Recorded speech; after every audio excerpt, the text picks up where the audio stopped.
नमस्कार दोस्तों, the Kavita show के इस एपिसोड में आपका स्वागत है। तो दोस्तों, पिछले महीना से थोड़ा खुशियाँ आना शुरू हो गई हैं, क्योंकि ये महीना भी त्योहारों से भरपूर होता है। इसलिए भी हर घर में और चेहरे में थोड़ी रौनक देखने को मिल रही है।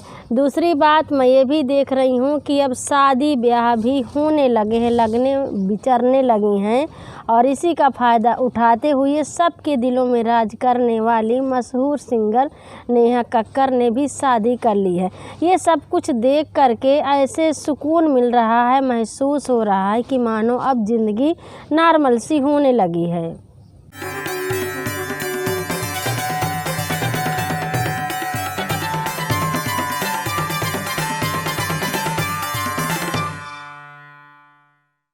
लॉकडाउन के बाद में सबसे बड़ा त्यौहार दशहरा पड़ा, और जब दशहरा का त्यौहार आया, जब नवरात्रि लगी, तो अलग अलग तरह की चर्चाएं लोगों के बीच में सुनने को मिल रही थी, या पेपरों में और न्यूज़ों में मैं सुन रही थी।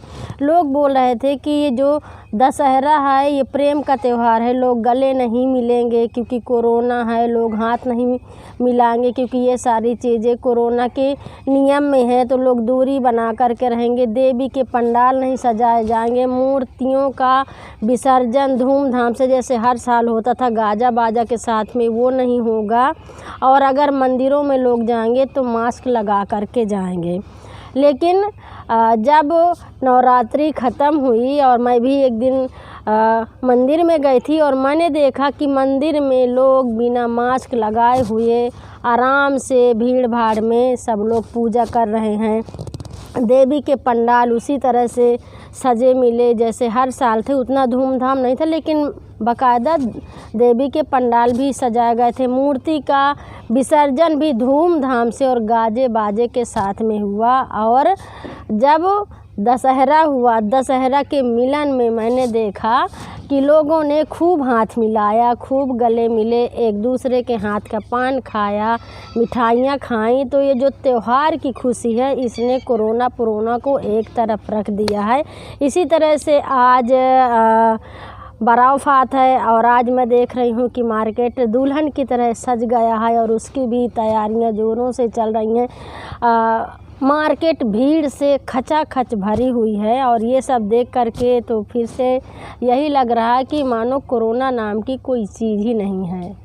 बिहार चुनाव की भीड़ और त्योहारों की भीड़ को देख करके ऐसे लग रहा है कि मानो कोरोना नाम की कोई बीमारी थी ही नहीं, जबकि असलियत ये है कि भारत में अभी भी कोरोना के मरीज बढ़ते जा रहे हैं। भारत समेत दुनिया भर के 180 से ज़्यादा देशों में कोरोना वायरस का खौफ देखने को मिल रहा है। अभी तक 4 करोड़ 44 लाख से ज़्यादा लोग इस संक्रमण की चपेट में आ चुके हैं।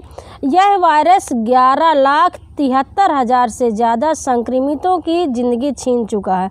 स्वास्थ्य मंत्रालय द्वारा 29 अक्टूबर की सुबह जारी किए गए आंकड़ों के अनुसार देश में कोरोना संक्रमितों की संख्या 80,84,203 हो गई है। पिछले 24 घंटे में कोरोना के 49,881 नए मामले सामने आए हैं। तो दोस्तों, ये बात इसलिए भी करना ज़रूरी है क्योंकि कोरोना काल अभी ख़त्म नहीं हुआ।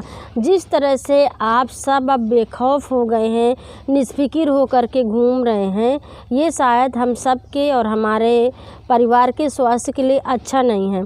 मैं पिछले महीने से ये भी देख रही हूँ कि बहुत सारे लोग दोबारा से पलायन कर गए हैं। जो प्रवासी मजदूर लॉकडाउन के टाइम में पैदल चल कर के अपने घर को पहुँचे थे, अब वो दोबारा से चले गए हैं, क्योंकि आम जनता की और मजदूर वर्ग की आर्थिक स्थिति बहुत ज़्यादा बिगड़ गई है।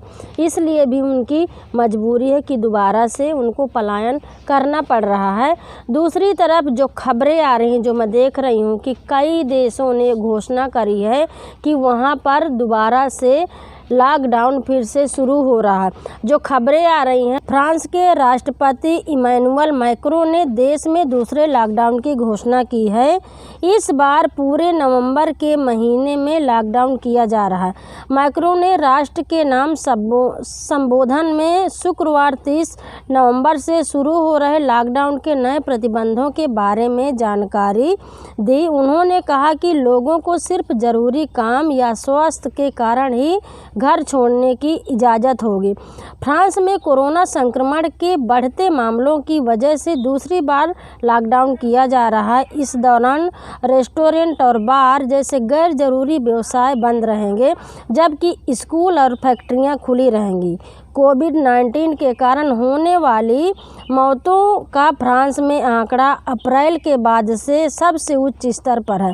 27 अक्टूबर को जो आंकड़ा पेश किया गया है, उसमें बताया गया है कि 33 लाख नए मामलों की पुष्टि हुई है।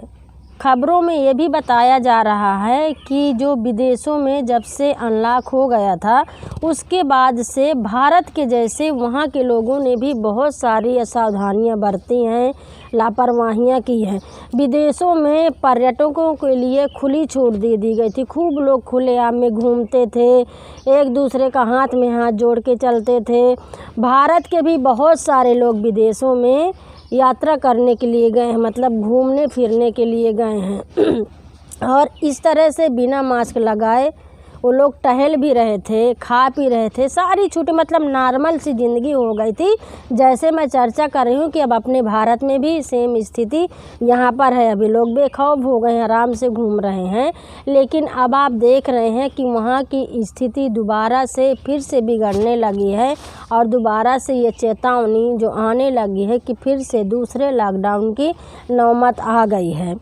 तो जो बहुत सारे जो मेरे पास में चिंता है, जो मैं आपसे कहना चाहती हूँ कि ये नौबत भारत में भी आ सकती है। अगर इसी तरह से खुली छूट मिली रही सबके लिए, तो ये वो दिन दूर नहीं है कि जब दूसरा लॉकडाउन करने की नौबत सरकार को आ सकती है। ये मेरी चिंता है, मैं चिंता के अनुसार इस बात को कह रही हूँ। जो लोग पलायन करके वापस में चले गए हैं, प्रवासी मजदूर, फैक्ट्रियों में, कंपनियों में, सब लोग गुजरात, अहमदाबाद है, मुंबई है, हर जगह जहाँ से लोग आए थे वहाँ पर वापस चले गए हैं। मेरी चिंता ये भी है कि अगर दोबारा लॉकडाउन होता तो क्या सरकार के पास उन प्रवासी मज़दूरों के लिए कोई ख़ास व्यवस्था है? क्या दोबारा से सरकार के पास में कुछ इस तरह की तैयारी होगी कि अगर ऐसी स्थिति विदेशों की जैसे फिर से भारत में बनेगी तो इस बीमारी से या ऐसी जो फिर से दोबारा से व्यवस्था हो जाएगी उसमें किस तरह से उससे निपटा जाएगा? तो दोस्तों, आप सब चिंता करिए अपने बच्चों के बारे में, परिवार के बारे में, पड़ोसियों के बारे में, और बिना मास्क लगाए बाहर मत निकलिए। इस बार के शो में इतना ही। ये वाली चर्चा आपको कैसे लगी, आप ज़रूर से अपने कमेंट भेज करके मुझे बताइए। और अगर आपने खबर लहरिया चैनल को अभी सब्सक्राइब नहीं किया है तो आप ज़रूर से अभी सब्सक्राइब कर लीजिए, ताकि खबर लहरिया की ज़मीनी मुद्दों की पकड़ और रिपोर्टिंग और सच्चाई आप तक पहुंचती रहे, और हमारे अलग अलग शो चलते हैं वो भी आप तक पहुंचते रहें। तो आप हमारे चैनल को लाइक करिए, शेयर करिए अपने दोस्तों के साथ में, और चैनल को सब्सक्राइब करिए। अगले एपिसोड में मैं फिर मिलूँगी कुछ करारी बातों के साथ में। तब तक के लिए दीजिए इजाज़त, नमस्कार। खबर लहरिया, आपकी खबर, आपकी भाषा।